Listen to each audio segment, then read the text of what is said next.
little town deep in the forest, terrorized by Scoia'tael. You should be in your element, Roach. Flotsam isn't just any old town, Geralt. Temeria, Redania, Kedwin, and Edirn, the largest kingdoms in the north. Know what they all have in common? The Pontar Valley, a strip of land they've been battling over for generations. Exactly. And here's Flotsam, on the border between Temeria and Edirn, with Kedwin lying in wait just the other side of the marshes. At the very edge of the Pontar Valley. Stuck in the middle like a candle up the arse. The North's most important trade routes meet here. Every caravan has to come through Flotsam, and anyone who wants to place their cargo on a boat on this section of the river has to bear Laredo in mind. They say Henselt of Kedwin has gathered an army and is heading for Vergen. The Pontar Valley will be on fire soon, while we, Geralt, are sitting in Flotsam, the gateway to the valley. I'd like to believe it's pure coincidence and the killer just followed the squirrels here. Naive to say the least, Witcher. So long, Roach.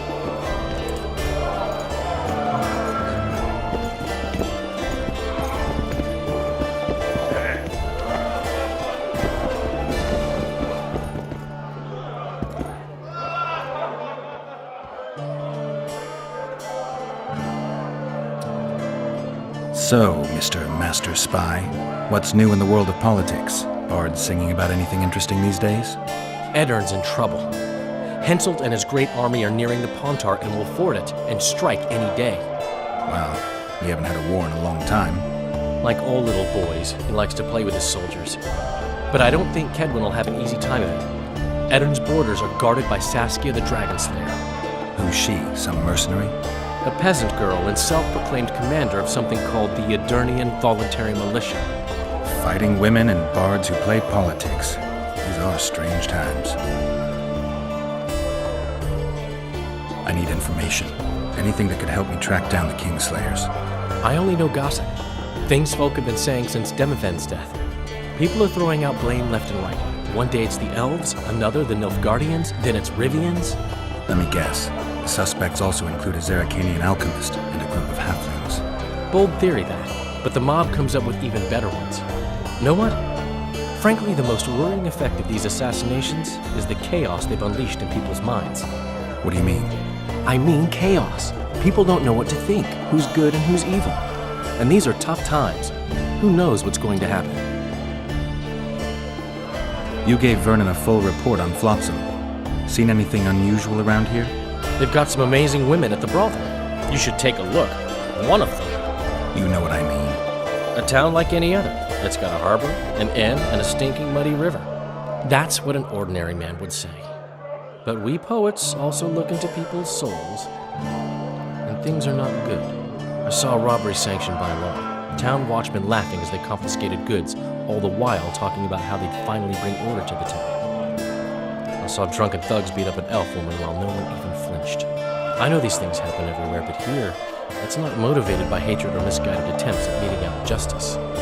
People are driven by cold calculation. They're always looking for opportunities to get a little richer.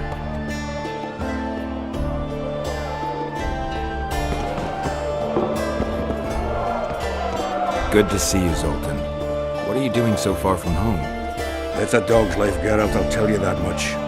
You work your fingers to the bone for 6 years, you listen to the tirades of that old tyrant Breckenrig, you buy jewels. Then she breaks off the engagement.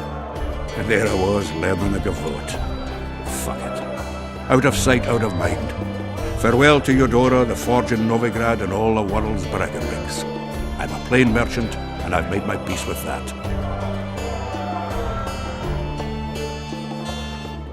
How are you killing time in this hellhole? At present, polishing gems for Sheila de Tanserville. Requires precision, but it's swell paperwork. Jewelry? Not quite. The sorceress is building a magical contraption. Spends her days staring at it. A regular magpie eyeing a copper. But I don't think she's getting anywhere with it. Got so enraged one time she dashed a vase against the wall. Some temperament, those sorceresses. I'm telling you.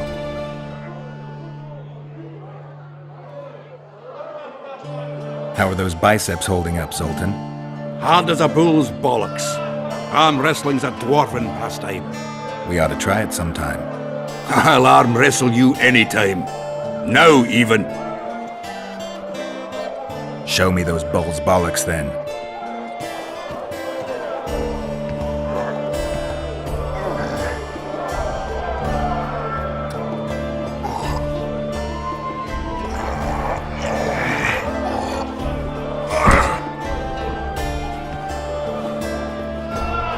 Easier to hack monsters than wrestle down the arm of a feisty dwarf, huh?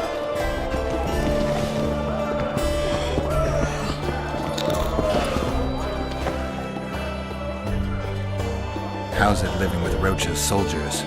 Splendid. I know every shit joke that anyone's ever thought up. Plus, I've learned how to burp out the official title of the Emperor of Nilfgaard without reaching for beer. Shorty's told me about his 16 children, all named after Temerian troop divisions, and I know his nickname has nothing to do with his manhood. Nice to know that you care, though. Glad to see you in a good mood. I think I actually like them. They're good people. One of them even proposed to me. Who's the brave man? Sorry, that's a secret. And here I thought Roach's boys had an ounce of respect for me. Anything else? Death, or a state close to it, I'm not sure. I felt life draining out of me. I was there. I arrived a moment later. Too late. Don't worry, Triss. They're only memories. We have bigger problems to tackle now. Something tells me that in recovering my memory, I'll find out a lot about what we're dealing with now.